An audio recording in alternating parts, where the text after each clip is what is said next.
Happy Monday, everybody. Hope you're having a great beginning to your week. Welcome to the show. Thanks for being here. This is going to be a special one because we're going with a bit more format. I've been fighting this for a while from my own perspective, and for no other reason than I like the freeform discussions, and those will continue. But the reason I'm going this direction is that there's things that tend to come up in Q&As, things that tend to come up during streams, off streams. People want to know what I'm thinking about things. Things like news, they want to know what I've picked up recently, things like that.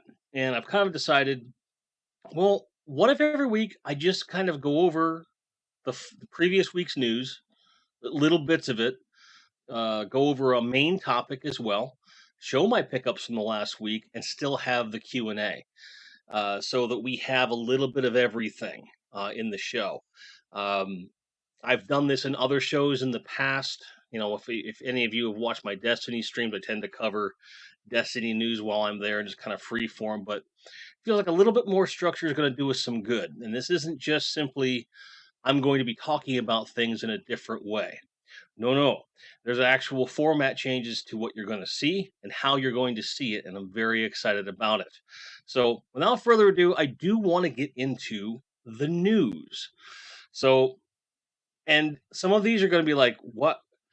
Why is he talking about this? But these are the things that I thought were kind of interesting. So, it's not going to be every single pre order announcement that's out there. It's not going to be really in-depth stuff. We're going to touch on it. I'm going to show you what I'm thinking about, and then we're going to talk a little bit and move on to the next subject. So, with that said, let's hop right into the news. So, the first thing I want to talk about is that there's a re-release of the Strawberry Shortcake characters coming out at $40 a pop through a company called Boss Fight. And if we look at the short, we just use Strawberry Shortcake as the example. It's pretty good looking articulated figure of her little furry friend there, a teacup, comb, spoon, little ice cream pat, picnic basket, and a slice of cake. Like it's pretty, you know, makes sense. And it's under pre-order and is getting released early next year. I don't understand. I don't understand. I don't know why pre-orders go up a year in advance. I don't understand that at all. It's just not something I'm real keen on myself. But they're going to have, strawberry shortcake, huckleberry pie, orange blossom, lime Chifton. So, there's a few characters from the line.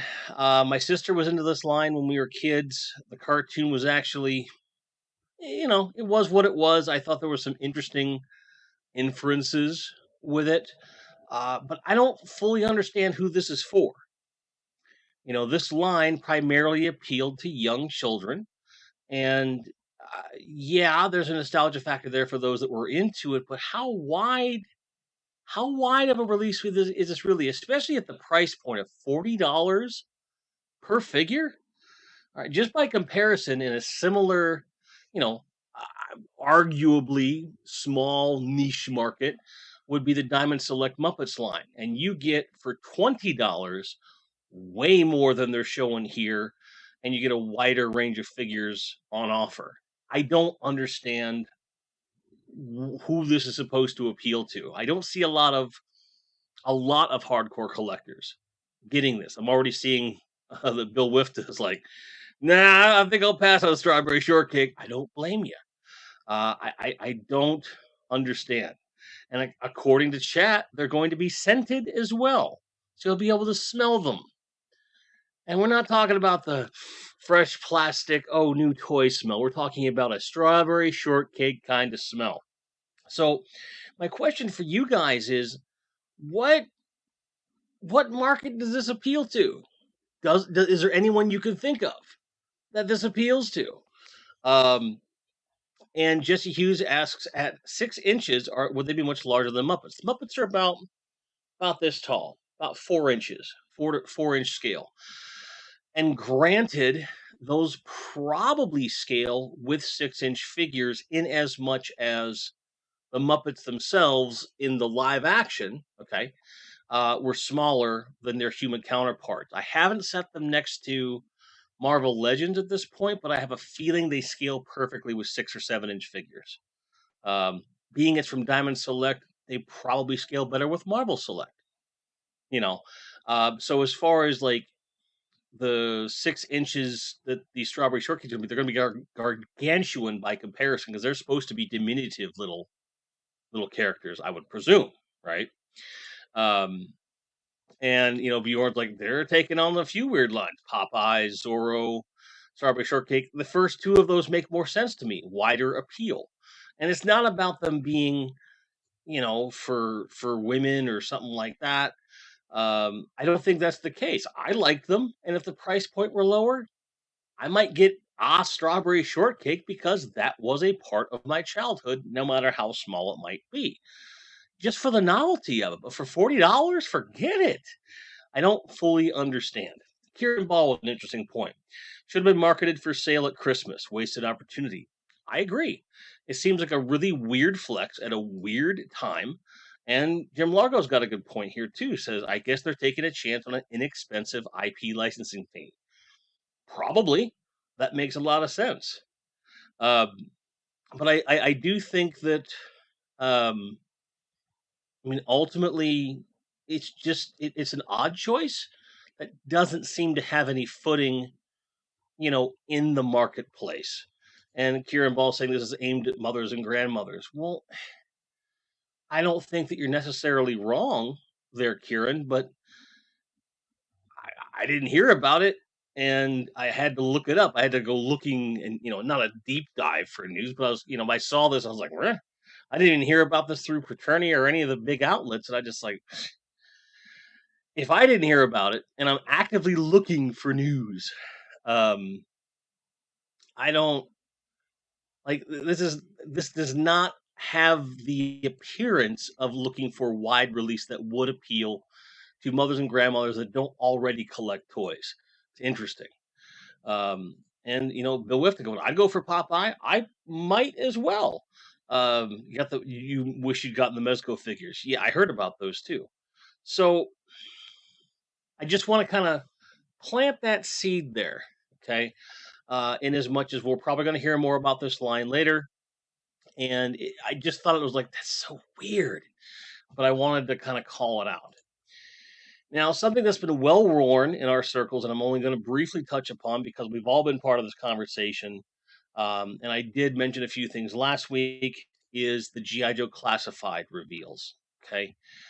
We've got the Zorana figure, which I like very much. I think the artwork on all of the box art that I've seen is just horrendous. Zorana, Zara Rana, I pre-ordered her. Pre-ordered 2 Crimson Guards. And the reason I did that was because when I was a kid, I didn't have any standard infantry troopers from Cobra. They were kind of elusive, believe it or not, at the time. But when Crimson Guard came out, I was able to get one. So he was my first generic trooper. And I really dug him, so I'm going to get 2 of those and love it. Dusty, I'm not feeling it. I don't like the sculpt. I don't like the way the accessories look. Looks like a freaking pot on his head that's dumping out liquid on his head. I don't like these very much. And the longer Classified seems to go on, the less interest I seem to have in it. And this is a good example with Bazooka. With Bazooka, they release him as a Tiger Force figure before the actual regular Bazooka. And it's been theorized in many different places. And I've said this as well. I think the reason they're doing Tiger Force now with the characters they're doing them in is to try and get you to double dip in reverse, where there's the FOMO or fear of missing out on this character in general. You buy it, then they release a repaint of the actual proper attire, and you buy it again. And they lose nothing in the exchange whatsoever, but you miss out on, 20, 30, $40.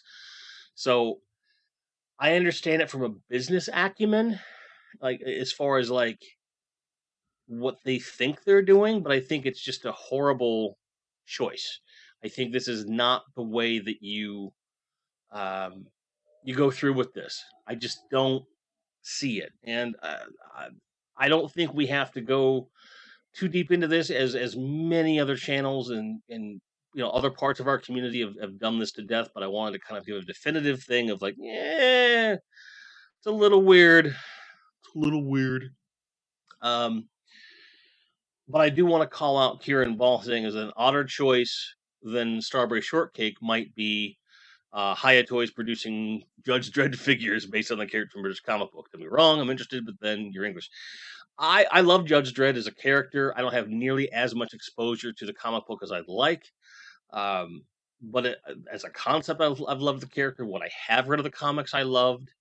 And, you know, but you're right. It's kind of niche, right? And Hiya Toys might be a weird choice to make those too.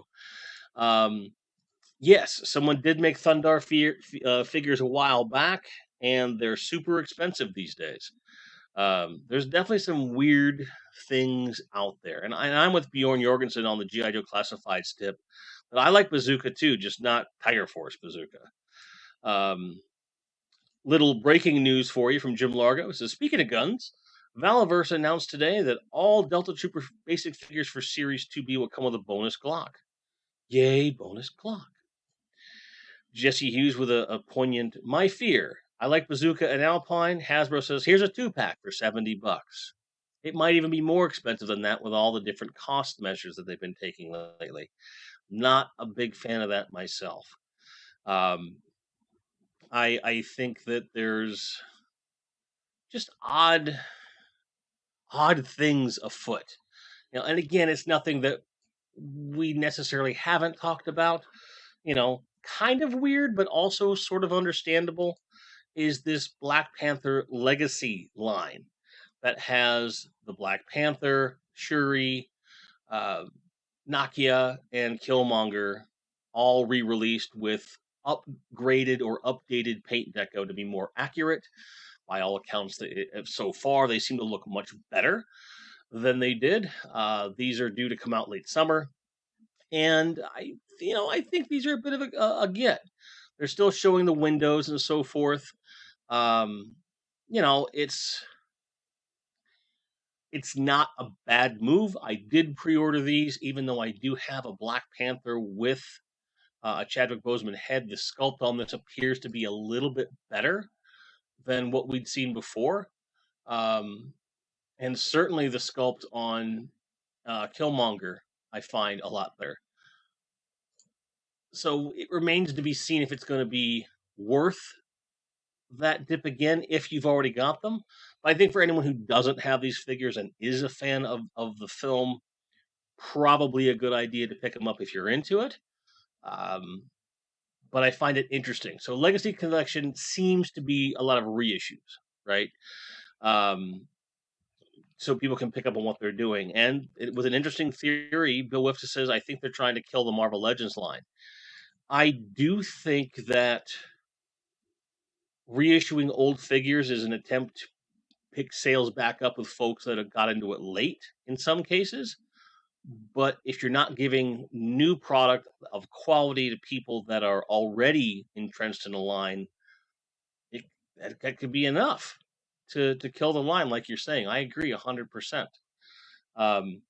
Also, Jim Largo says, Hasbro is king of reuse of molds and recolor update figs after you bought the inferior version. It's true. They have a pattern of doing this. Bjorn asks, Marvel, is this the Marvel Legends version of the archived collection? I don't believe that's the case, but I don't know for sure. These just appear to be reissues of the Marvel Legends MCU figures that were originally released with the film, with updated paint deco, which, like we're saying, it happens all the time. And okay, well, I'll bring that up when we talk about that, because that's coming up. Now, still within Marvel, but making very different moves, is Mafex. And I only pulled up one of their pre-orders. This is their Thor. This is a really, really good-looking Thor, but the price tag with MediaCom is always high. It doesn't matter how good the figure looks; you're paying the price for this stuff. Soft goods cape. It's got swappable heads. It's got that neat effect for the hammer that makes it go like it's going in a circle. And you can see a couple different versions of the hammer and some other affixations on it. It's got the hands attached, so you can change what it is you're using. So there's really cool things with this figure, but does that make it worth, $72 US? I don't know. I think it depends upon who you are and how into Thor you are. If you've been looking for a comic book accurate Thor and Thor is your favorite character and you don't have one that you think is satisfactory, there's your Thor. It's kind of interesting to me. I have the anniversary Thor from the last release in Marvel Legends. Brilliant figure. Looks close in quality to this, but Mafex, depending on how you pronounce it, really does good stuff, and I find it interesting, to say the least. But again, because of the price point, unless you have a lot more disposable income than the average person, getting a large collection of these characters is just cost prohibitive. Better to get like a small team of, like, say, the original Avengers and so forth. And Kieran Ball saying that the 80th anniversary Thor is a better value. I agree. But from what I've seen of the Mafex stuff, it's hard to deny from a quality perspective. That is not a 12-inch figure, Melvor. That is a 7-inch figure. The Hush, Batman Hush, and Batman and the Superman Hush, Batman Hush, Superman, and Batman that I have are same scale, same manufacturer, and those are like closer to $80 to $100. They're insanely high quality, but that's insanely high price, and they are imports, so that's part of it too. So yeah, it's like, somewhere between what Hasbro's doing and what Mafex is doing is probably where we should be in terms of quality to price.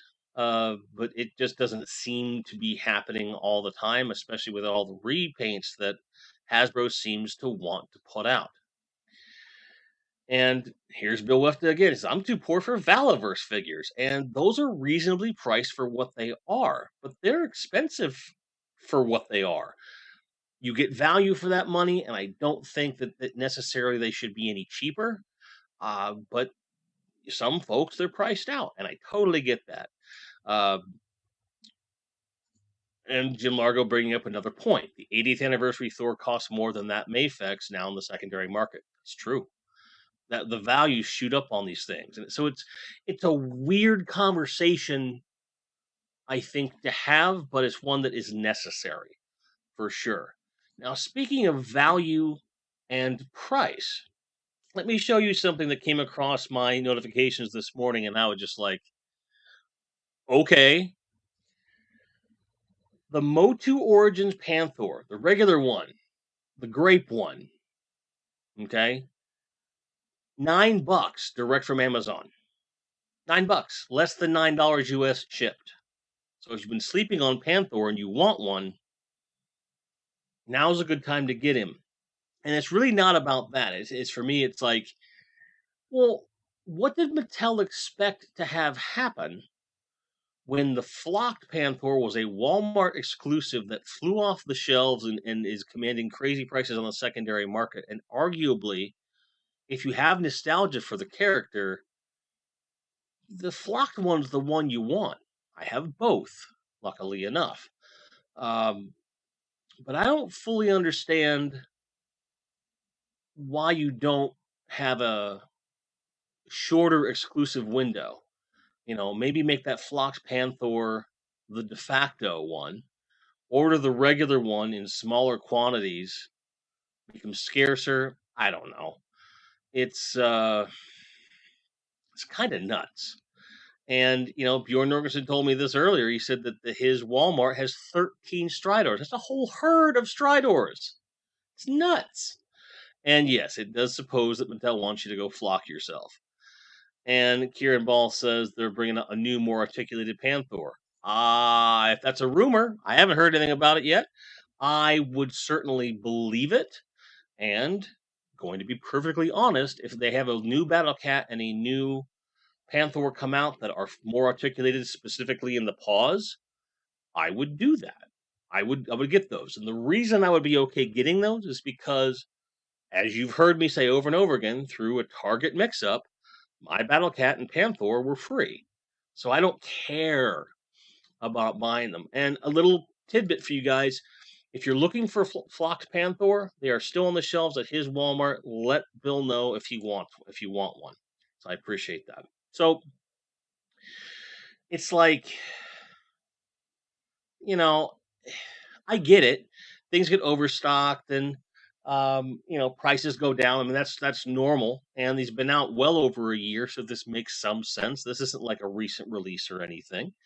So, but it makes me wonder, like Kieran is saying, is it something that they are actually going to follow through on with the ankle articulation? And again, if so, perfect, because they did it with the Revelations one, and that's great.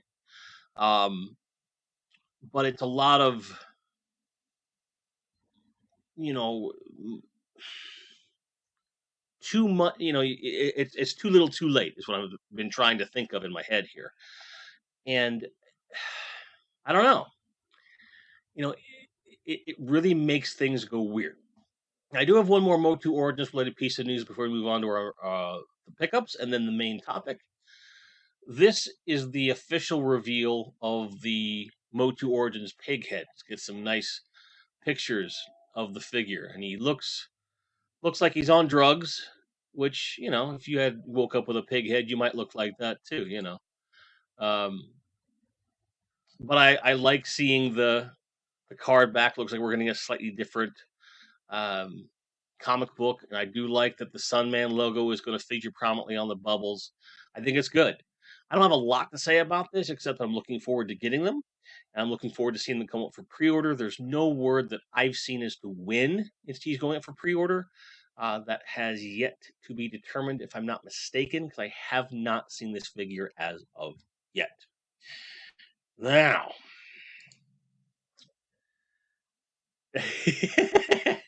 Jim Lugger says, I used to have ankle articulation, and then I turned 50. Fair enough. For anyone in the audience, Bruno Jorgensen is looking for a Bret Hart Elite figure with a Build-A-Figure Vince McMahon piece. So if you find that, please reach out to him. Bill Whiff to bring up a good point. If they make new cats with paw articulation, it will piss me off because he bought them all already, and I definitely understand that. I've got Flocked Panther, regular Battle Cat, and the Warriors of the Battlefield set, which comes all cut up thing. And granted, in that case, I got it for the vacuum formed, metalized He-Man and the alternate head and some of the Castle Grayskull stuff. The Battle Cat was a bonus to me, but I agree. It's weird. Why not just have the articulation in the first place? Why would you do that? You might get pig head just for the weirdness factor. Fair enough. Kieran Ball bringing up that in the UK market, all early waves of Origins are now very rare, very expensive, except for He-Man and Skeletor. It's pretty much the same here. We're getting some figures trickle back into circulation through Big Bad and a couple other places. Not every figure, but a fair amount. Those first couple waves are getting harder and harder to find. Now, I do want to share with you pickups I have for this week. I want to show you. Now, when you're in a stream like this, especially using the StreamYard platform, typically you would probably see something like this. You would see them bring in a secondary camera that shows off whatever they're looking at over there. That's awesome. I like that approach. It works well. But for me, it's like, well, you have a secondary camera. Why not set it up right where you're at, less moving around? So that's what I'm going to show you. Now, just to show you that this is a live camera, So, and again, this isn't some crazy technological advance. Anyone can do this with a cell phone and a cord. I'm going to pull up 3 things that are on my desk, and I want you guys to tell me which one you want me to walk over and put in frame. I've got my Wind Raider, my Land Shark, and the Lego Me. All of these were donated by Bjorn Jorgensen. So tell me which one you want me to put in frame just to show you that it is a live video. First person to answer, I'll go ahead and I'll get up and put this up for you. Just to prove my point. Lego. Figured that was going to be the case, and I thought you might do it. Now, so here he is, right there in front of Skywarp. All right, so it's right there.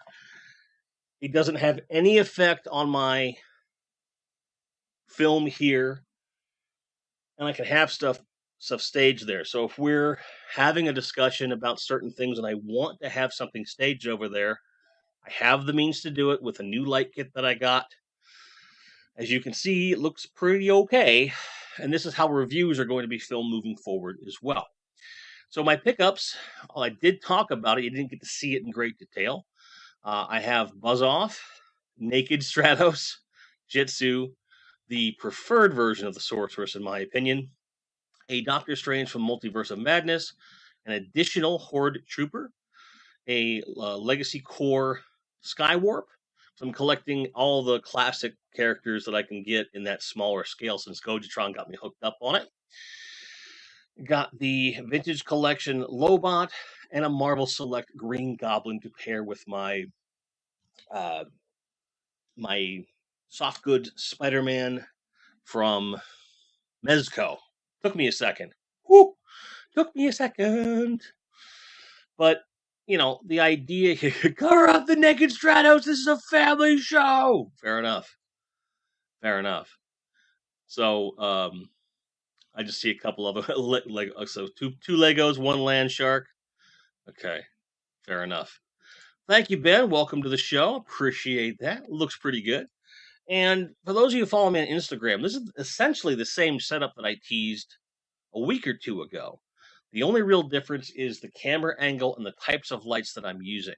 I got these little lights that are about cell phone sized, mounted them a certain way, experiment with them most of the day to get them to where they were working properly. And the idea is that I can use this not only for filming reviews, but I figure in the live stream situation, it makes sense to have that there for something like this, especially when it's something you're not expecting, but also to, if there is a discussion about something specific, you know, I've had toys staged on a table next to me. A lot of other folks will have a table in front of them with the toys there. And I know that that has a lot of value when it comes to picking it up and showing it to a camera, things like that. I'm going to try a different approach just to see how it works for me. I get what I feel is if I want to talk about it, I have a much higher image quality that I have already staged and know what I'm doing. Works for me. And I hope that you enjoy it. And since we're looking at unopened toys, that brings us to our topic for the evening.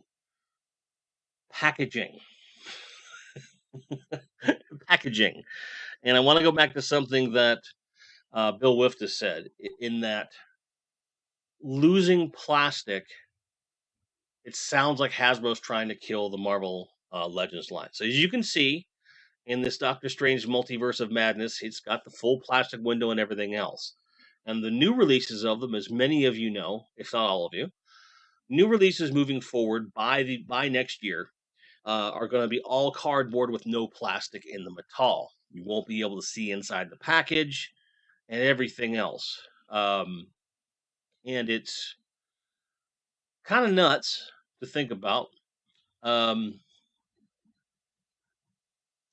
I don't see other toy manufacturers going that direction, you know, or not every line in Hasbro seems committed to this. One of the big ones, people are like, if you like Lobot there, the Vintage Collection Star Wars people are like losing their minds because like, what's the point of this? If I collect carded, what is the point? Might as well put a rock in there, and I kind of get it. It's really Interesting, and I agree with this here.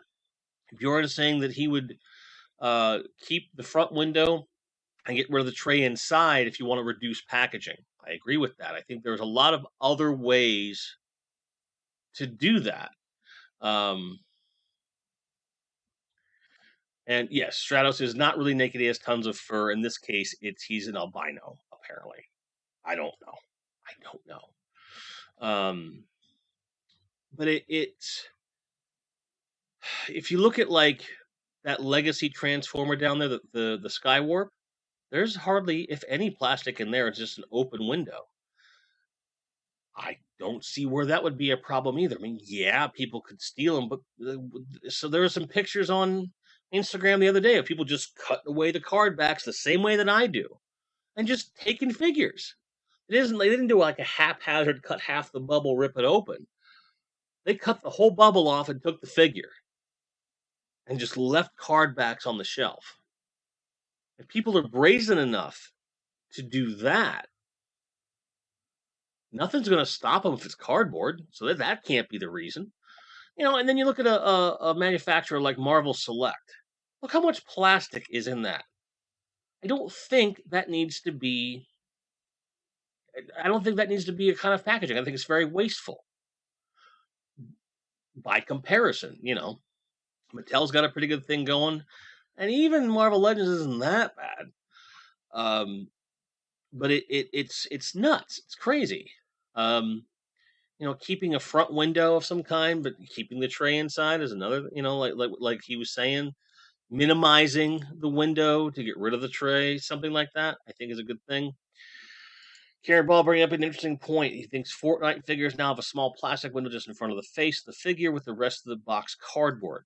That's still preferable to what we've seen with these Spider-Man anniversary releases, the proposed packaging. It's very problematic, and I wish I had a solution, but I don't. Melvor, of course, saying that the Star Wars Retro Collection won't feel the same. Neither will the Vintage Collection.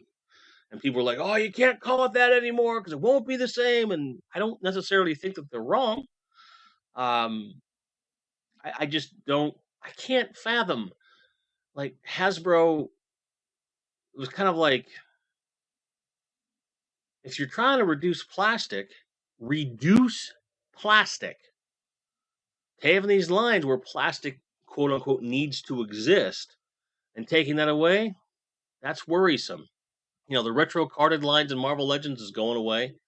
That doesn't bother me so much.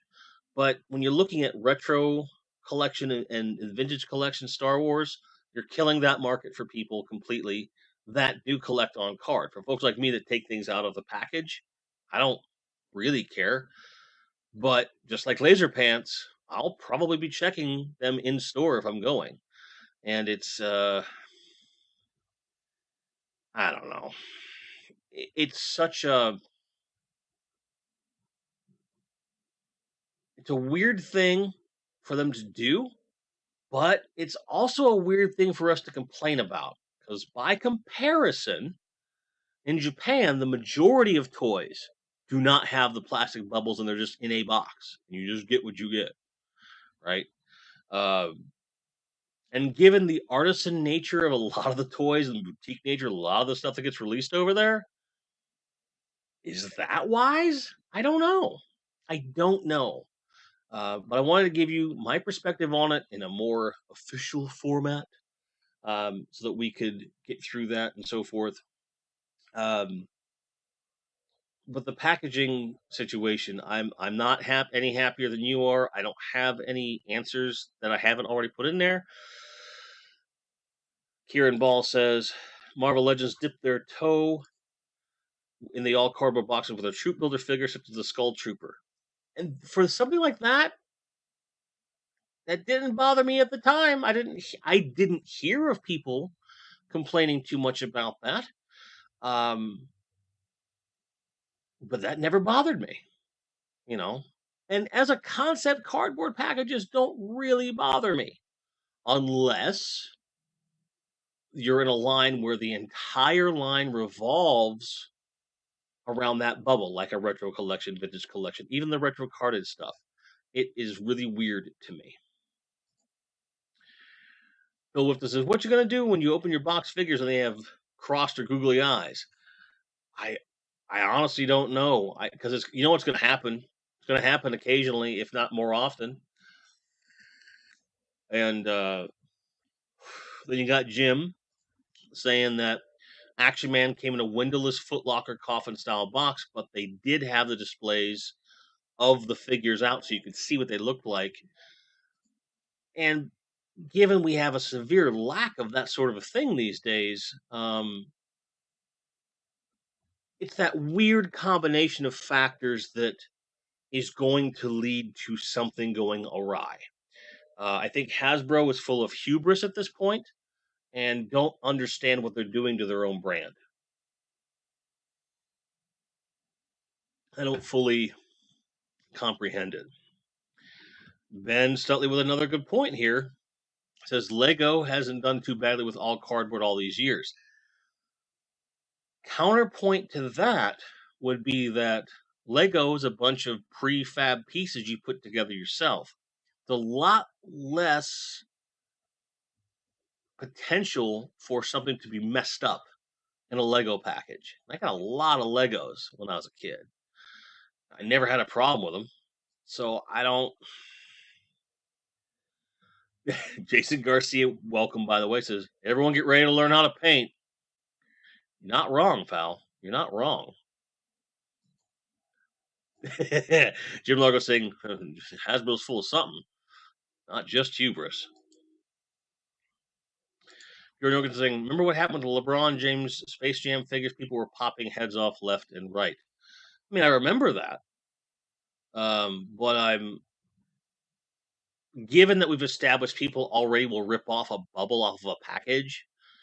I don't think the packaging is going to unduly influence too much, although you are going to see more figure swapping in stores, which is, again, it's going to sound weird, but it's part of why I don't like to shop retail.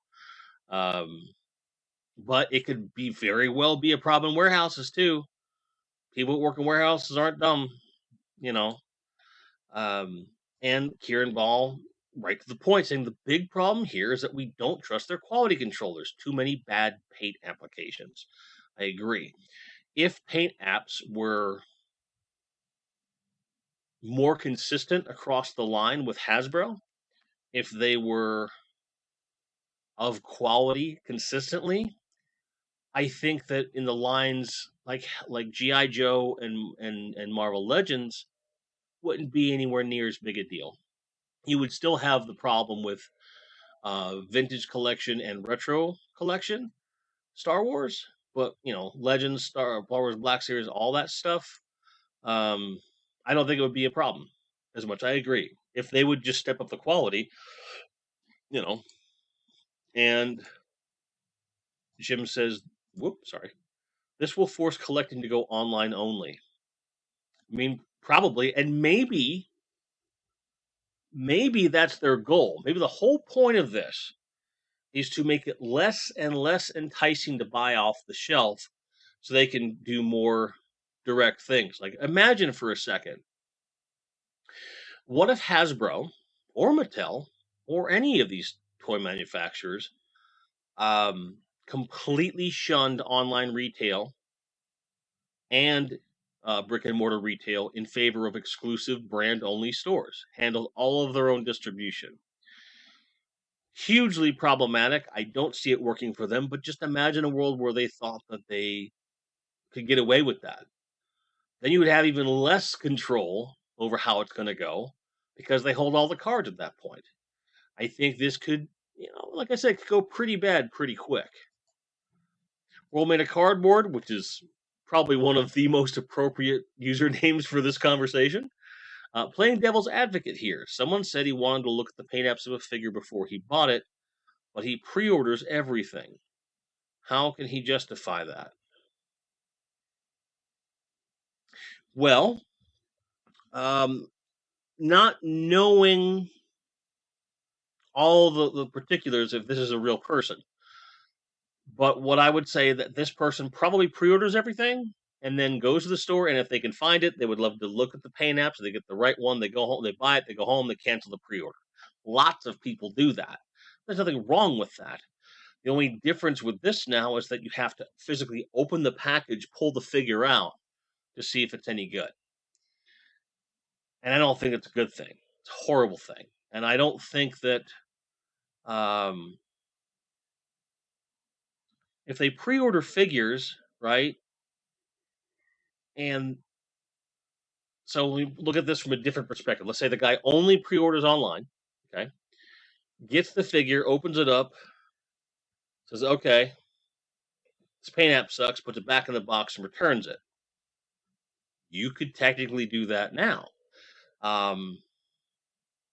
It'd be less disruptive, because if I got any one of those figures, right, and the paint apps on them were less than ideal, I could return any one of these to where I got them from, because they're unopened. So, is this going to change return policies? Are they going to start to look that much closer for signs of package tampering? Who knows? Who knows? But I don't know that I know the answer to that. And Bill Wifta, I believe, commenting on the fact that they might want to go with exclusive online stores, or either to me or to Jim Largo. Mulvor says, "Yep, they really need to step up their quality control, but they won't because they don't have the nuts. That's why." Bjorn used to work in a QA factory. Yep, I got a couple buddies who used to work for UL and stuff like that. Jason Garcia says, maybe after all the vandalism that comes with this new packaging, they will start to put security clips on toys and only sell them behind the counter like cigarettes. We're not that far away from that now. I mean, when I got my Castle Grayskull back there, okay, they weren't putting them on the shelves. This is when they were still kind of hard to get around here. This is before the days of Bjorn's Walmart having 7 of them. And they didn't even put them on the shelf. The person that went in to get it for me had to ask for it, and they went out of the back to get it. And I gotta be honest, this wouldn't bother me very much. It really wouldn't. It would cut down a lot of the shenanigans. And before those of you cry, what is he talking about?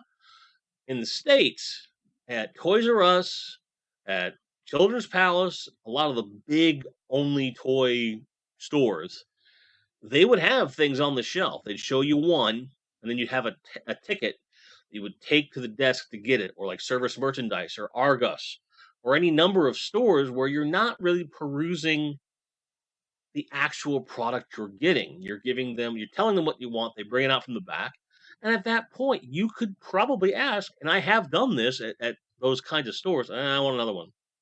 And they'll usually do it for you.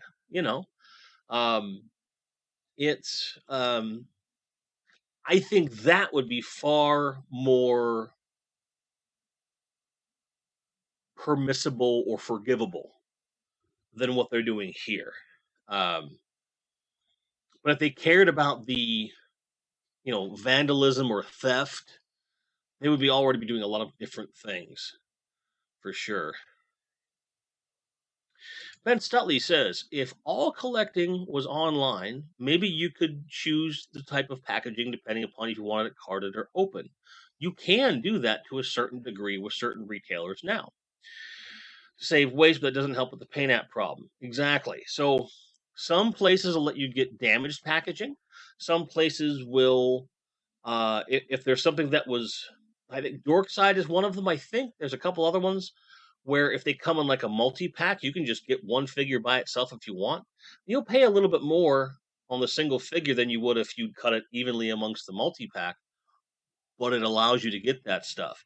So, but again, like you're saying, that doesn't solve the paint app problem, which is the biggest part of this, I think. Jim Largo says, I suppose you could order 2 and hope one has good paint apps and return one, but what a pain. I agree.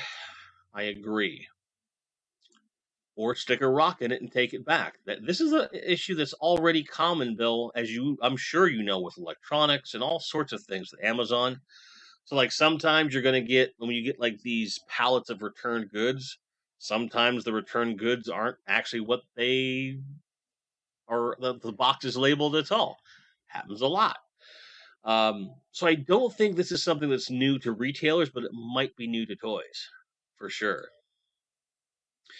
Rollman Cardboard says, I think Hasbro is planning to sell the plastic window packages online to collectors only for super high dollars and put the full cardboard boxes in the brick stores. Now that makes a lot of sense to me in terms of it being, well, you want the plastic, you're going to have to pay for it. And if we're doing it online, then the question is begged, unless you're a in packaging, in the box collector, which there's a lot of folks for that retro collection, vintage collection, stuff like that, and retro carded for Marvel Legends as well. People would probably do it. And they get to stay, environmentally compliant. Their costs probably go down. They get a higher profit off of those figures. I don't like that you're probably right, Rollman Cardboard, but you're probably right. Hey, what is that restaurant with all the stuff on the walls, all the shit you like? You mean shenanigans? Oh, true. Karen Ball says, sell two versions of every figure. One in a cardboard box for people who open their toys, and one in a window box for collectors that like mint in box. I agree, but I think what World Made of Cardboard is saying is that you probably need to have a specific outlet for that. Otherwise, everyone's going to get the bubbles anyway, just because they want to see it up front. So I think that's viable, but I don't know how they would do it and not end up with oodles and millions of, just boxed figures. You know what I mean? Jim Largo predicts that there will be an uptick in third-party artisan packaging for in-package collectors. You're probably right, pal. Melvor says, I might be a little more forgiving if they said they could save a ton of money eliminating the plastic and pass the savings on to us, but they're not saving the planet. Pointless virtue signaling. I agree. Not to mention the fact, and this is the thing, in the same week they announced a price hike on Marvel Legends and other lines. So you're giving us crappier packaging and you're charging us more money for these items? And it could be that they're hiding behind supply chain woes or whatever. I don't care what they say. I'm not going to believe them at this point. There's just so much lip service. Not a fan. But I agree with you. I don't think this has anything to do with the environment. I think they're just trying to go, ooh, look at us, aren't we green? No, you're not. You're selling plastic figures in a cardboard box. There's got to be other ways for you to go green, like recycle plastic. Like, why not? Throwing this out there, okay? If they really cared about what happened to waste plastic, for those of us that decard, why not include a bag, a self-addressed stamped bag, or you have to provide the postage, whatever, where you put the bubble in the bag, you send it back to Hasbro, and they recycle it. Or they create recycling centers for that stuff. Granted, recycling is not the best answer either if you know anything about what's actually happening with recycling, but it would at least make more sense than this. Bjorn says, I'm an opener. I'm just happy. I'd be happy if I'm just shoved in the box. But depending upon the product, you're looking at more problems that would still potentially affect you. That's what we're trying to get you to look at. Coach says, once Hasbro goes no plastic, there's no way they're going back unless they can do a positive PR spin on it. I agree. 100%.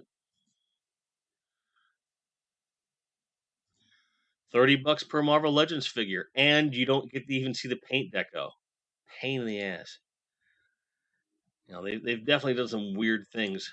Melvor says, yeah, why was recycled plastic and cardboard not on the table? I don't know.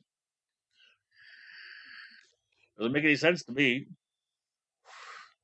And if they used recycled cardboard, it would be more flexible and as a result, less damaged by creasing by virtue of the nature of what it is. It's World Meta Cardboard backing you up here. It's fake environmental virtue signaling. I agree. They really wanted to help people. Why not cut the salaries of the CEOs of the board and pay everyone a living wage? I don't want to get into the politics of it, but that's a really good point. If you're trying to help the environment and people, there's other ways to do it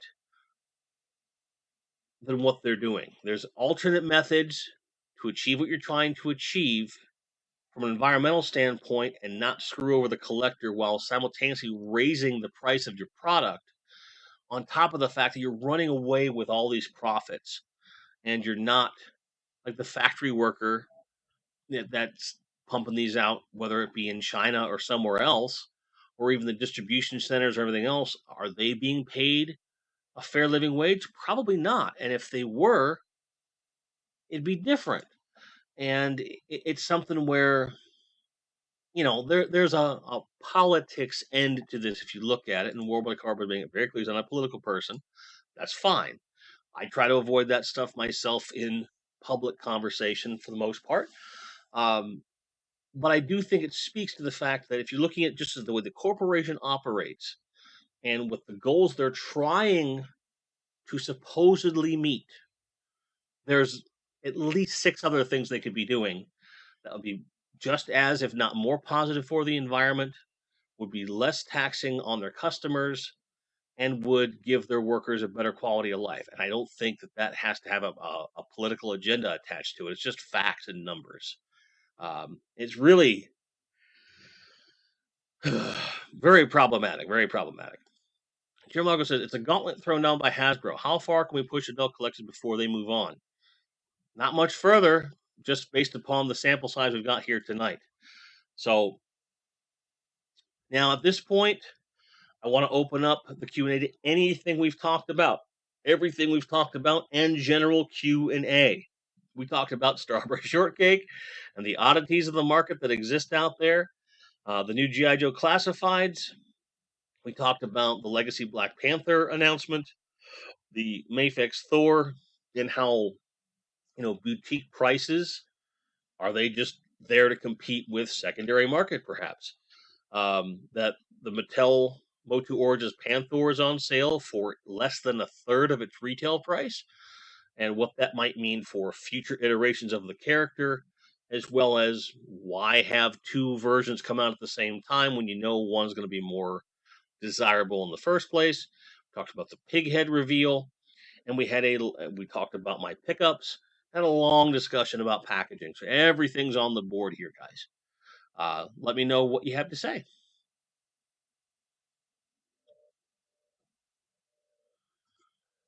You think they're trying to make a profit off the statement, hey, look, we're taking care of the environment. I agree. Ben Stutley says, you guys are right. Easy to get tricked into thinking about plastic waste and not realize it just means more profit for a massive company. That's what they're all about. Every company is there to make money. Every single one. Every single one. And sometimes it's easy to forget when they give you the things that you want and you don't think about it. But that's the harsh reality. And going back to something Bill Wifta had hinted at before, he says, I also think that they might be trying to kill the line. Sure, they took a killing on those Eternals figures. Well, something that I had said on a different show, I think it was the Retro Blasting stream. I think the price hike has more to do with them, regaining the losses from the Eternals line as well as the Hasbro funded Snake Eyes film. The movie didn't do well. That particular range of toys didn't do well. And they're like, well, screw them. We're just going to charge more from now on and until we get our money back. And then they'll do a price drop when they've got themselves back into the profit margins they're happy with as a thank you to the fans we're listening. How much do you want to bet that's what's happening? Or they are trying to kill the line. Bjorn Jorgensen says, what's the weirdest toy line available on the market at the moment? Probably something Japanese, if I had to venture a guess. Over saying, hit the thumbs up, helps the algorithm. I appreciate that. Please do. It does help. It does help. Bjorn, pardon me. Kieran Ball says the Leonard Aliens figures, weird colors and not screen accurate. Are they the weirdest toy line though? I do like the toys. They're quite nice, but I do agree that the paint deco is like it's a little bit suspect for sure.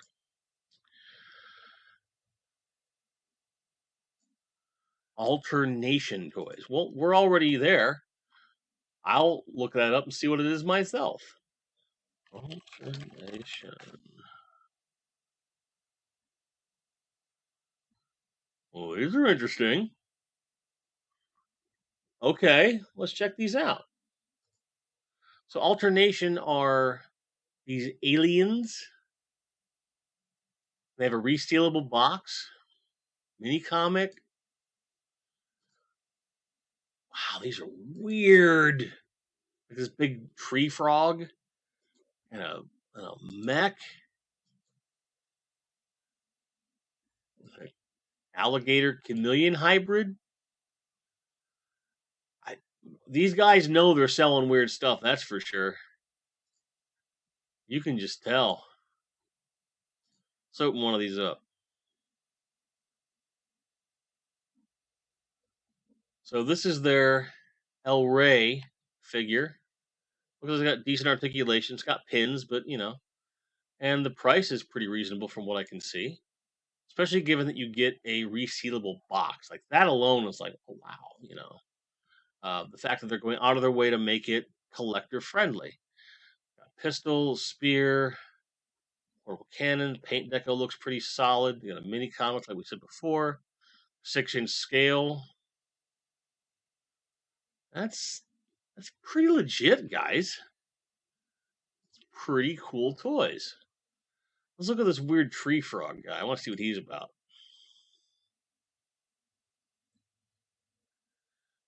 Look at that cute little amphibian. Looks like he's got a toy action figure of his own. Look at this. It's funny. So he comes with his little toy, the iron stomach. He's got a frog grip bola, hyperflex boomerang. This is a pretty cool toy line. And it does fit the weird. It's definitely weird, for sure. I did see that he's reviewed some of them. I haven't watched those videos yet. I'm horrible. But I will watch them now because those are pretty cool. Andy Morgan, welcome back and thank you. Aussie Rules says, I think the weirdest toy line right now is Super 7 Music Series. Whoever would have thought you'd be looking at a Paul Bailoff or Napalm Death Scum figure. It's pretty out there, for sure. Of which I ordered both variants of the Napalm Death Scum figure. The yellow and the orange. Yes, I ordered both. I'm so ashamed of myself. But I ordered them because they were on sale.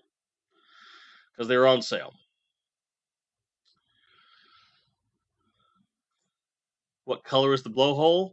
I'm sure it's whatever color it's supposed to be.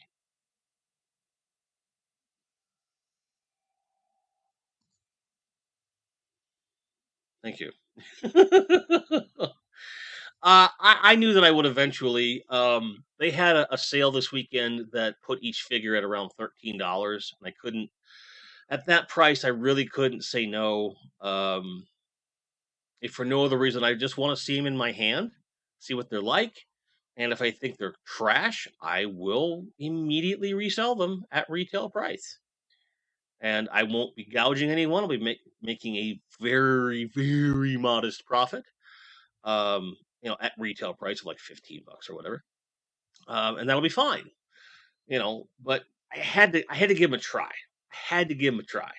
I don't typically mess around with Super 7 because of the reputation, but as something that's going to stay in the package, and something that's my favorite band in the world, I couldn't say no to those. And that's what they're banking on. That's why that toy line exists. That's why you can get a Lemmy Kilmister or a Paul Bailoff or whatever. So I think that's the reason. And Bill, that's not a question. Those two emoji and a question mark, and no, no, bad Bill, no, no, weirdos. And something I was thinking about doing for the show as well. Um, if I don't have any pickups from that week, um, I might be able to do some kind of a poll on the channel ahead of time. If there's something from my collection you've seen in the video that you want to get a closer look at, um, or that you wanted me to talk about on the stream or something like that, because I could put on my wireless lav mic and do the stream that way and just walk over to the table and show you something, if that's something you're interested in doing. You liked a lot of those Super 7, 3 3/4, 5 POA figures. Yeah, the prices are ridiculous. They were $10 a piece or less, even $5. Sure, but the price, like you say, it's just horrible. It's horrible. Anniversary He-Man from Masterverse is on pre-order. Who's picking one up or two? I did. I think I got them from Big Bad Toy Store. I don't remember. Let me look and see if I got them on Amazon, because if so, he'll be real recent. No, I got him from Big Bad. I know he's on Big Bad. And I'll throw a link for those of you that might be interested, because that went up overnight, and I happened to see it, and I pasted it over to Jim. I probably should have put it in the Discord. Let me get that out for you guys. So if you are looking for this, here's how you can find it. And here is what he looks like. And we did go over him in a previous stream. He looks amazing. The She-Ra in this line looks fabulous, in my opinion. The packaging is great. Very, very cool. Tremendous artwork on the back, and that, of course, hints that there will be a Skeletor of that version. Because if I see a Skeletor like this, definitely getting that. So for me, it's going to be get a He-Man, get a Skeletor, get the She-Ra, get a Hordak. Done and dusted. I'm done with Masterverse at that point. Because those are, again, for the price, that's a really good looking figure. It's a really good looking figure. For sure.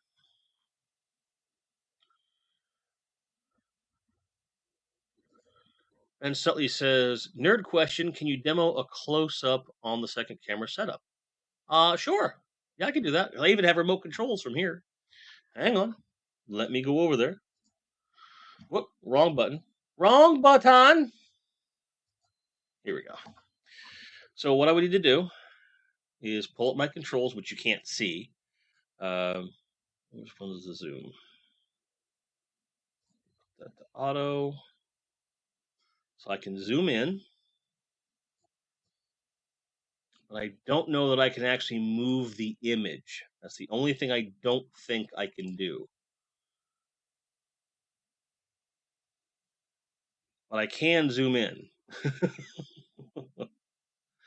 I just can't control the zoom. I'll have to look into that. See if that's something that I can actually do.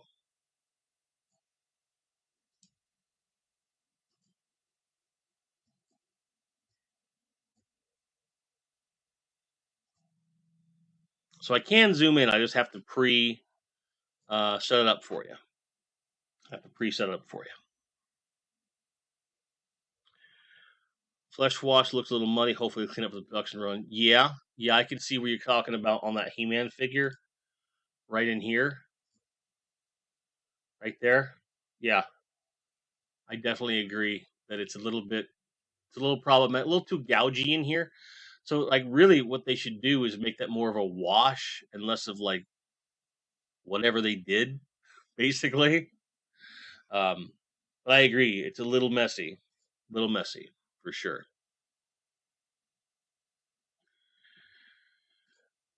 Mattel does always get great artists for the box art, unlike Hasbro and GI Joe Classifieds. God, Stratos is naked.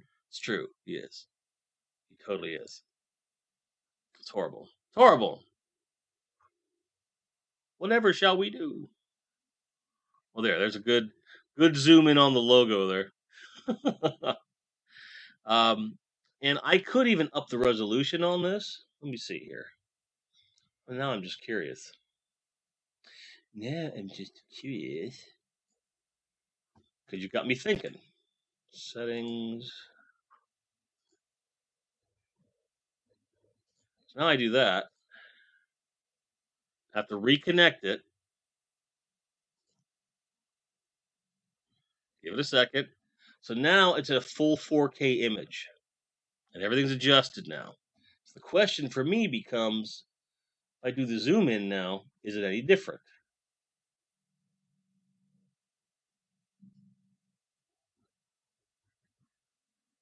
A little bit. You start to see the seams a little bit more, but there's certainly something to it. I just find it weird that I can't move the image around. There's got to be a way to do that.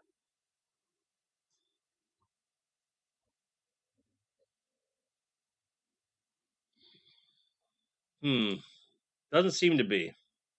Maybe that's a feature request. I don't know. I don't know.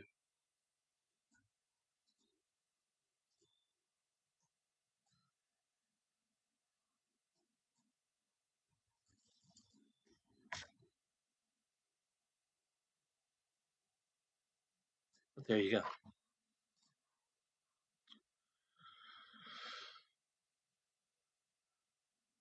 Just painted Stratos' feathers a funny color. True story. Kieran Ball says that bit corner on the Horde Trooper is digging eye twitch from OCD. If you saw how the card back was when I got him, he'd have been in worse shape. It was curled this way and inwards. I fixed it up quite a bit. And I do have a much nicer card back from the other Horde Trooper that I have that I am, in fact, keeping. So I don't have to worry about that as much from my perspective. So it's not so bad.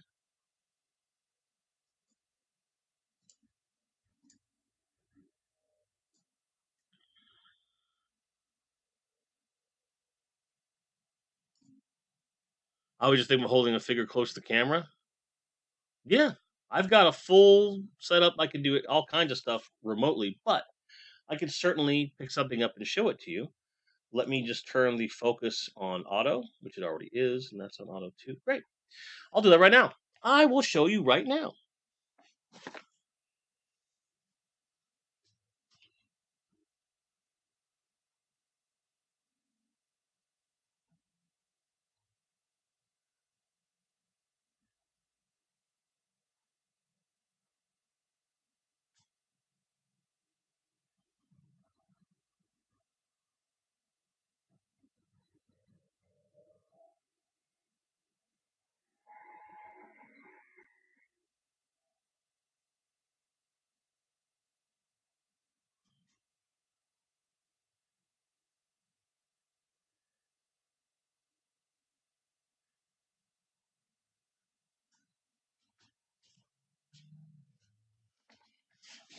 So yeah, there's definitely ways to get all that stuff done.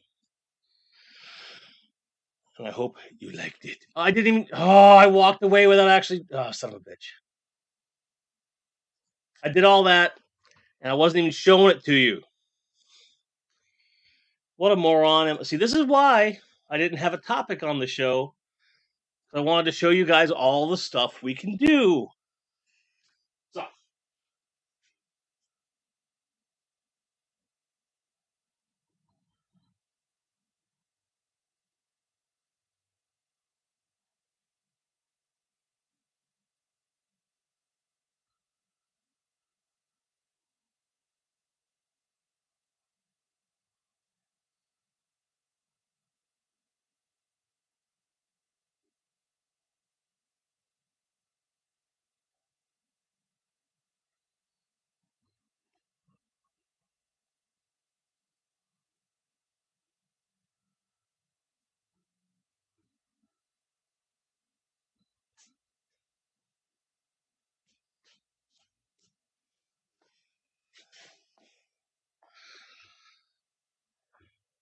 Now you get to see it. Sorry about that. False alarm.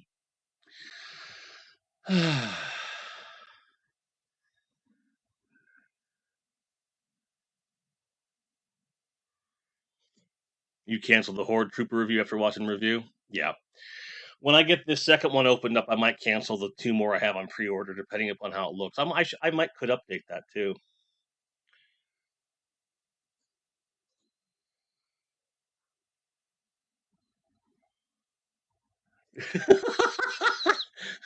Wife, what the hell are you watching now? Me, Jim's chair.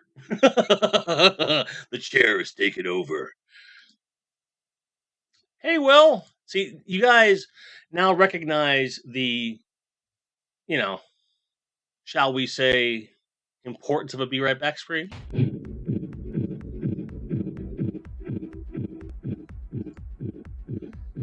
Now, you may not have noticed, but Grindzilla was dancing on top of a live feed of that table. So I'm thinking of making a larger version of that where I can like mess with it while I'm gone. Because, the whole thing.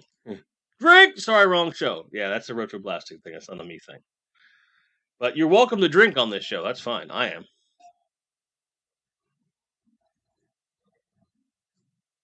Thank you, Will. Bill Wifka likes the setup. Yeah, so for those of you in the wonder, this is an Android cell phone. It's my daily use cell phone. I am probably going to replace it sometime this year for a regular phone. And then that is going to get wiped. And I'm going to continue to use it as a camera because the camera on that is so good. So hooked into my computer through a USB-C cord. You can do it wirelessly if you have a home network. Either works, but I find hardwired is always the best. And I'm using an application called IV Cam, like the numeral 4 cam, IV Cam. And I think you pay them once like $20 or $30, and you can use it for life with no watermarks or anything. And I've been using it since my first Toys on Camera review. I love what they do with it, and I have a great camera access. I'm using good lights now. It tends to, do the job. Well, my cardboard, get a good look now. Can't do that with cardboard packaging. You're not wrong. Although for those, I would take the figure out of the cardboard and stage them. I wouldn't do that to you. No, it's called a Q&A. You asked a question, you queued, and I answered it. That's what it's here for. We're already drinking. That's right. That one is a Moto G stylus from 2020. The one I'm getting is the same phone, but a 2022. I never go less than 2 years and I looked at the specs. It's a moderate upgrade of about 20% in specs, but for me it's more about the RAM and the processor speed being a little faster. Because when you start to see the phone bog down, it's like, okay, when you try to get rid of stuff, you clear caches and things aren't still quite. I mean, the phone still works great. I've had no problems with it. But for my needs, I'm finding that because I do a lot of multitasking on the phone when I am using it, which isn't often, I need something a bit faster. So I'm just going to keep the same phone, get the new model of it. I'm happy. It works. It's real well. But the Moto G stylus, that's got a full 4K 60 frame per second camera on it. And I love it. Absolutely love it. Yeah, I do know that you use your phone as a camera and you can use multiple. With this, you can open this application multiple times. Well, thank you, Will. I think it looks pretty good too. I'm very happy with it. And, I've been compromising on camera angles in the past. So before, with my toy reviews, I would have the toys on this table here. It would be a table over here. And the phone would be like squished over here. And I'd do everything like that and shoot all at one time. Now I don't have that.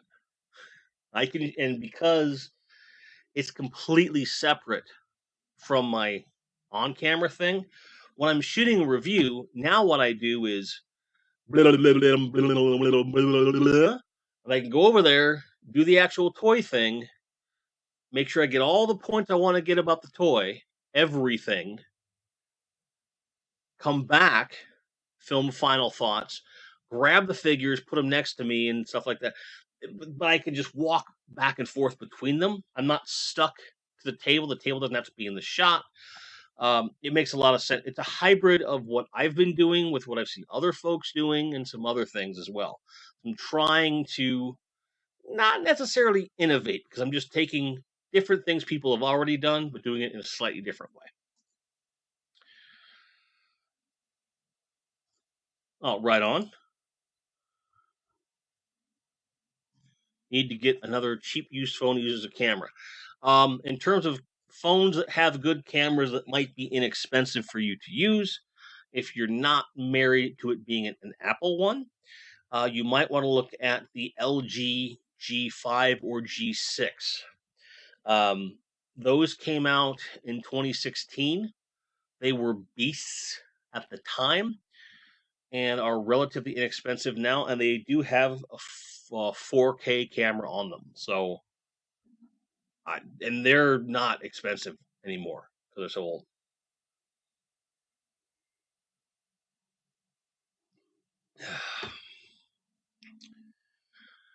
So we're at the 10-minute mark, 10-minute warning, and I just want to take a second to thank everybody for being here for this inaugural episode of the new format. So with what we did, we had like specific things we were talking about. There was still a lot of open discussion. I got to show off some toys. We did a larger story, larger subject, which I think we're going to continue to do. Then, of course, close it out with the normal Q&A we normally have. Since we have those 10 minutes left in the show, tell me what you think about this format. Does this work for you? Are there things you would change or things you want me to do more of or less of? Because I wanted everyone to see it in action before I made any permanent changes. Like there might be some cool transitions coming up from segment to segment. I haven't decided on that yet. But I like the flexibility of this. I like, being able to have a little bit of everything at one time in a live stream.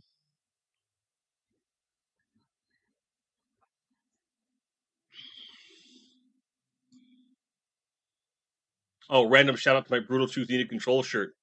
It's a Stranger's Final box set I bought back then. Whole album spread over 5 discs, 10, 9, 8, 7, 6, and 6. Smallest disc ever seen. Yes. Brutal Truth is great. I love Needed Control. It's one of my favorite records overall. It's certainly my favorite of theirs, even though I like all their stuff.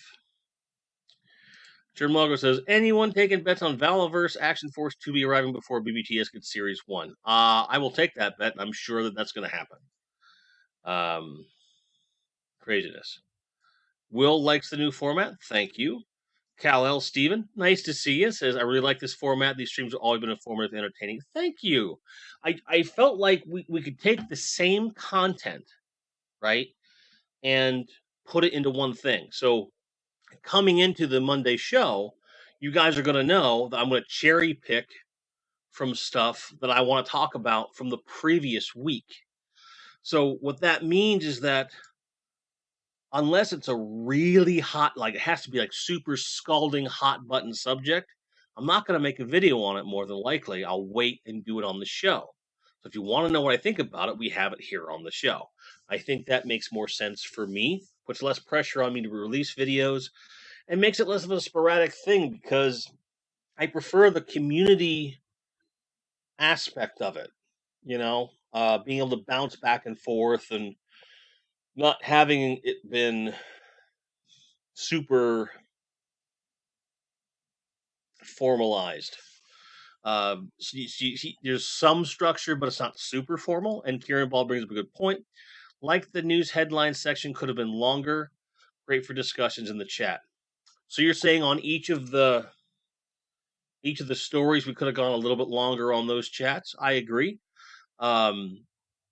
I think we could have spent about a minute or two more on each of them to a certain degree. I will take that on. Thank you.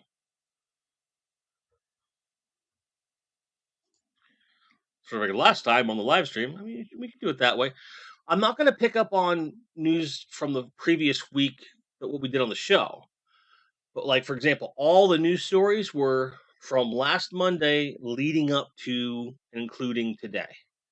And you'll expect the same thing. So basically, anything that broke after like lunchtime today, my time, through say lunchtime next Monday, is fair game for the show.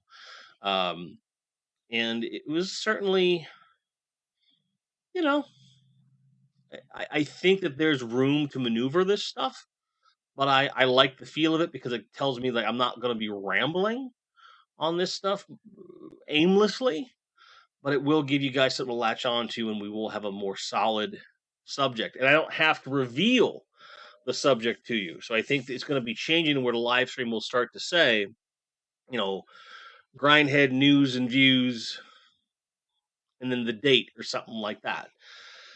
That way, you may not know what I'm specifically talking about ahead of time, but you got to come to the show to find out. And if we have a special guest or a special subject, I mean, we'll shelve the news to a certain degree. So if it was something where, like we had Rob on last week from Savage Crucible. Sorry, took me a second. I don't think that I would bother to do the news that particular week. We just, you know, have the guest on, let them do their thing, and if it's something where they, you know, have a set amount of time, maybe cut them off at 90 minutes and then tack on a half hour to do the news at the end. We might do something like that.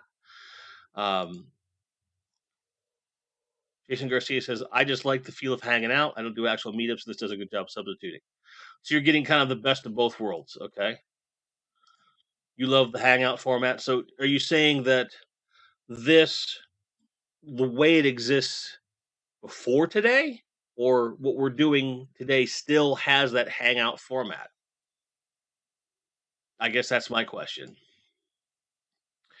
Jim Largo says, only if you preface the news segment by saying, meanwhile at the Hall of Justice. No, I'm not doing that. I'm not doing that. But I get the joke and it's funny. Only at the grindhouse. Jesse goes, I have returned home from work. Hello once again. Hello. Nice to see you. Ben Sutley says, I like the hangout format and having a handful of subjects, all a question of time if one subject takes off. I don't mind going longer if the conversations are going. We've just been kind of, for lack of a term, like stuck at 90 minutes for such a long time that I guess I feel like I want to value your time. But if y'all have something to say, we can certainly talk on things for a while. And I don't mind going a little bit longer. I just don't want people to get bored. So it's a weird trade-off. It's a weird trade-off for me. Jessica Garcia says, I missed the first 30 minutes, but I like the overall atmosphere of the streams. Okay, fair enough. Appreciate that. Yes, Ted Knight. Meanwhile, back at the Hall of Justice. That's right, Ted Knight. Can't really do his laugh justice. Woman at Corbett says, this has been a relaxing live stream after a really hard day. Well, I'm sorry you had a hard day, man, but I'm glad that this helped. I know that when you have something like this to latch onto, like, hey, I've had a rough day. 5 o'clock, I'm going to hang out with Jim and the boys and the girls, and we're going to hang out. That, I know what that means to people, and I'm glad to be able to provide that for you. So thank you for saying that. Jesse, you might be a little posh. Just a little. Just a little. But what this says, I'm just saying I like hanging out with everyone. Today's show was great. Thank you. I appreciate the clarification. Wasn't trying to call you out. I appreciate you. I love you, Bill. You're amazing. Karen Ball said, maybe you could do each show with a cliffhanger. I mean, I could. but I'm not gonna. I could, but I'm not gonna.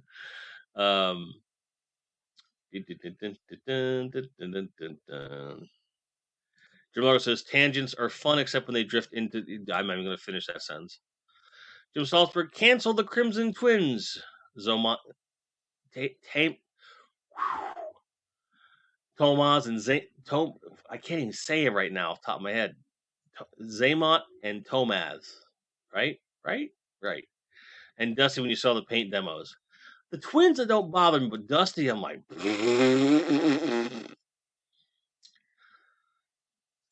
Jim Salzberg says, I unwind faster with this than a case of beer and less filling. Not wrong. Not wrong, sir. Tomax and Zaymont. Thank you. Tomax and Zaymont. All right. So here's why I don't do the Batman 66 callbacks. I'm not a Batman 66 guy. I don't dislike it. I like it fine. But I am not going to put the time and effort into making callbacks to that show when I don't care enough about it to evoke that. If I was going to do something like that, it would probably be something else. And even then, I don't know how I can make that too generic because I don't want to produce a full-length video, or I don't want to produce a 2 to 5 minute video for use on this every week. The goal of this is to provide structure, give me an avenue to say stuff about things, because at one point I was going to do videos on pickups. I thought, no, those are boring. Videos on the news, unless it's something super crazy, like a really crazy thing like that whole Mattel Creations thing with the emails and the Sunman. There's no reason to do videos about something unless it's like super hot button like that. So I thought I could, bundle all this stuff up into the format of the show, get the content out there, and not gum up my schedule or yours. Cliffhanger. Grindhead's about to open that action figure. Tune in next week. You know what? After Saturday, I deserve that. Because I know all y'all, you're like, we're watching him rebag toys he's already bagged. He's not going to open it. Oh! Yeah, I feel like I kind of stiffed you on that one. I haven't opened anything since then. Clearly, they're all right there. So, I'm just saying. Jesse Hughes, unlike Batman 66, Jim knows how to get rid of a bomb. I wouldn't want to test that. Holy onomatopoeias, Grindhead. Gojatron. Next time, less strawberry shortcake, more rainbow bright. Just my opinion. Maybe some wuzzles. I like wuzzles. Which part were you cringing at, Bill?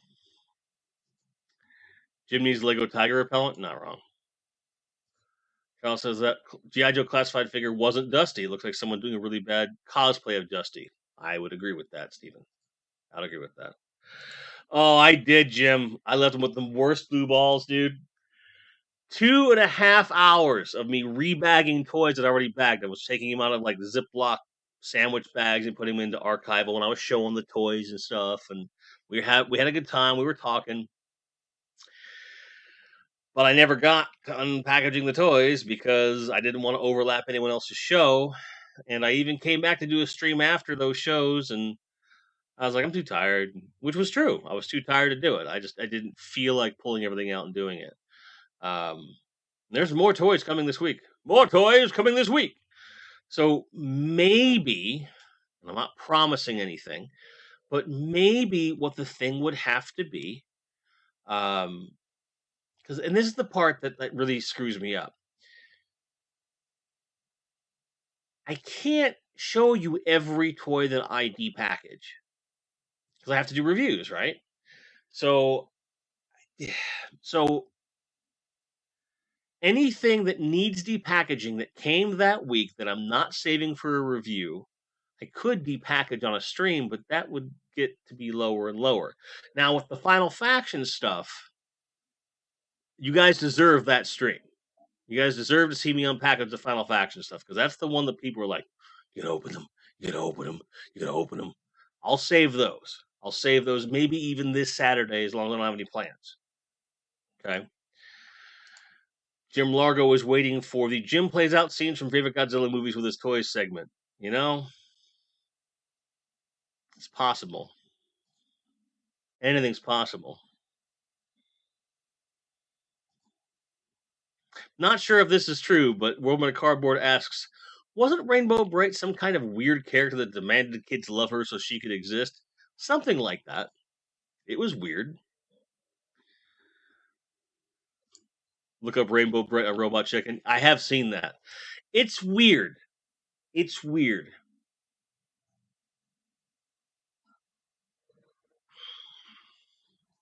I agree, Jim. Gojatron's Series 2, Range 2 video for Final Faction was amazing. Absolutely. Absolutely. I may or may not have, I may or may not have a video of that coming out in the relatively near future. You never know. Never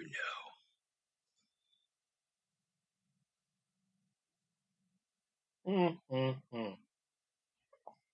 Ah, it's awesome. And I was smart. This time I had dinner before the stream, so I wouldn't get hangry during the stream. Paul, as long as we don't get any more Jim Tries Burgers and Fries live streams. Hey man, that Burgers and Fries live stream gave you a wish book from 1984 in hardcover, and you got Melvor. I think you can handle the Burgers and Fries. Just saying. Appreciate you. Ben Sutley says, excellent stream as always, Jim. Love the new tech stuff and the extra structure works. Spoiled nothing. Keep doing what you're doing. Thank you so much. You already canceled the Alias Spidey? You're not getting an Amazing Fantasy Steve Ditko Spider-Man? Really? It surprises me. I mean, do what you like. Do what you like. But that surprises me, sir. I can say that for the money, Final Faction is fun. And for the money, if you don't like them, you can give them away and it not be a big thing.